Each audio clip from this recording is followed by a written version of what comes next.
وقبل الختام أجد نفسي مضطرا إلى تصحيح بعض المفاهيم، لكن قبل ذلك نود التعبير عن امتعاضنا الشديد كوفد مغربي عن برلمان المملكة المغربية بغرفتيه، واحتجاجنا الأشد لدى السيد الأمين العام للاتحاد عقب كلام صادر عن سيدة البرلمان الأنديني يمس بالوحدة الترابية لبلد عضو ومؤسس للاتحاد وأثناء فعاليات وأشغال الاتحاد.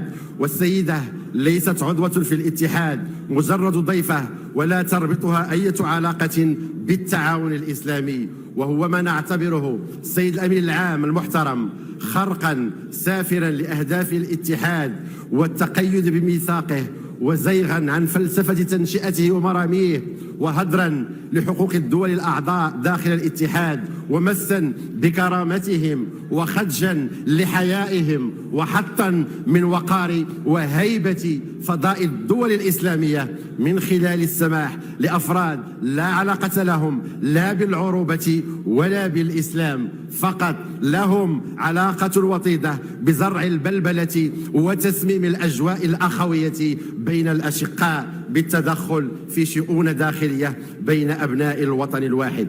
ونهيب بالسيد الأمين العام بالسهر على عدم تكرار هذا السلوك والعمل على سحبه من تقارير اتحاد مجالس الدول الأعضاء من منظمة التعاون الإسلامي.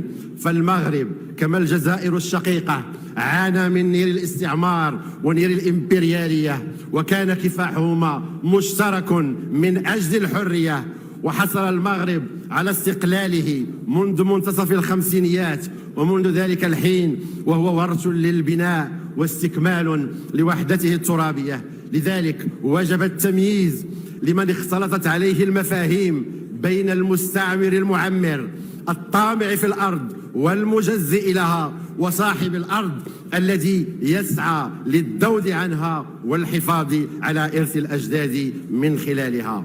ولإخواني في الجزائر الشقيقة أقول: هل كان لا بد للسماح بتعكير هذا الجو الأخوي لبلد جار وأخ شقيق يحل ضيفا بين إخوانه وأخواته بعد حفاوة اللقاء وحرارة العناق وكرم الضيافة؟